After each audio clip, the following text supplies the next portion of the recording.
দুঃসময়ে দলের হাল ধরে রাখা মির্জা ফখরুল ইসলাম আলমগীরের ঠাকুরগাঁওয়ে তারেক রহমান ২২ বছর পর নির্বাচনী জনসভায় অংশ নিতে উত্তরের এই জনপদে বিএনপি চেয়ারম্যান।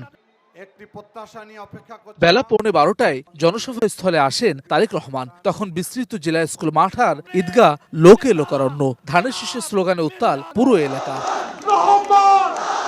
সংক্ষিপ্ত বক্তব্যে ঠাকুরগাঁও ১ আসনের ধানের শীষের প্রার্থী মির্জা ফখরুল ইসলাম আলমগীর দেশকে ধ্বংসস্তূপ থেকে টেনে উঠাতে তারেক রহমানকে সমর্থন দেওয়ার আহ্বান জানান। আগামী ১২ তারিখে ঠাকুরগাঁও জেলা এবং আশেপাশের প্রার্থীগুলোকে জয়যুক্ত করে আমাদের নেতা তারেক রহমানের হাতকে শক্তিশালী করবেন। বক্তব্যের শুরুতেই উত্তরবঙ্গের উন্নয়ন নিয়ে নানা পরিকল্পনা তুলে ধরেন বিএনপি চেয়ারম্যান। বিমানবন্দর চালু, পাবলিক বিশ্ববিদ্যালয় স্থাপন সহ ঠাকুরগাঁও উন্নয়নের প্রতিশ্রুতি দেন তিনি। কৃষি প্রধান উত্তরাঞ্চলে কলকারখানা গড়ে কর্মসংস্থান তৈরির ঘোষণা দেন তারেক রহমান।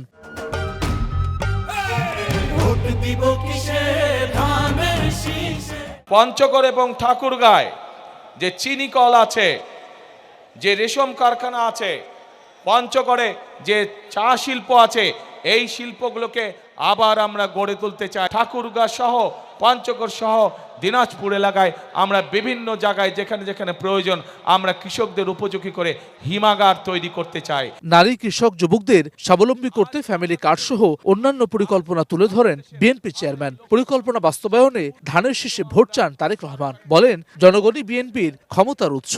বাংলাদেশের অর্ধেক জনসংখ্যা হচ্ছে নারী। এই নারীকে যদি আমরা আমাদের কর্মের সাথে সম্পৃক্ত করতে না পারি তাহলে কোনোভাবেই দেশকে এগিয়ে নিয়ে যাওয়া সম্ভব না। আমরা হেলথ কেয়ারার নিযুক্ত করব, যাদের দায়িত্ব হবে গ্রামে গ্রামে গিয়ে মা বোনদের এবং শিশুদেরকে ঘরে বসে চিকিৎসা সুবিধা প্রদান করা। কৃষকদের পাশে যেমন আমরা দাঁড়াবো, কৃষি কার্ড নিয়ে কৃষি লোন যেরকম আমরা মকুব করব, ঠিক একইভাবে আমরা এই এলাকাকে কৃষি নির্ভর শিল্প আমরা এখানে বিকশিত করব। যে কৃষির সাথে সম্পর্কিত যত শিল্প আছে সেই সকল শিল্প কলকারখানা আমরা এই সমগ্র এলাকার মধ্যে গড়ে তুলতে চাই। আমরা আমাদের যুবকদেরকে, তরুণদেরকে ট্রেনিং দিয়ে দক্ষ শ্রমিক গড়ে তুলতে চাই। এবারে শুধু জনপ্রতিনিধি নয়, বরং দেশ পুনর্গঠনের নির্বাচন মন্তব্য করে তারেক রহমান বলেন, ক্ষমতায় এলে ধর্ম দিয়ে বিচার নয়, বরং যোগ্যতা বিবেচনায় কর্ম নিশ্চিত করবে বিএনপি। ১২ তারিখের নির্বাচনে যেমন জনগণের প্রতিনিধিকে নির্বাচিত করব, একইভাবে আমরা দেশ পুনর্গঠনের কাজে হাত দিব।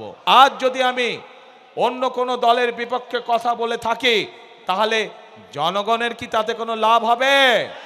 জনগণের লাভ হবে না। জনগণের জানতে চায় যে জনগণ যে আমাদেরকে ভোট দিবে আমরা জনগণের জন্য কি করব। জনসভায় ঠাকুরগাঁও, নীলফামারী এবং পঞ্চগড়ের ধানের শীষের প্রার্থীদের পরিচয় করিয়ে দেন বিএনপি চেয়ারম্যান। বিএনপি মহাসচিব মির্জা ফখরুল ইসলাম আলমগীরের নির্বাচনী আসনে দাঁড়িয়ে উত্তরবঙ্গের উন্নয়নের রূপরেখা দিলেন বিএনপি চেয়ারম্যান। এসব রূপরেখা বাস্তবায়নে শহীদ রাষ্ট্রপতি জিয়াউর রহমান আর বেগম খালেদা জিয়ার ধানের শীষে ভোট চাইলেন তিনি। একই সঙ্গে সুষ্ঠু নির্বাচন সম্পন্ন করতে সবাইকে ঐক্যবদ্ধ থেকে সজাগ থাকার আহ্বান জানালেন বিএনপি চেয়ারম্যান। হাসান ওয়ালি, সময় সংবাদ, ঠাকুরগাঁও।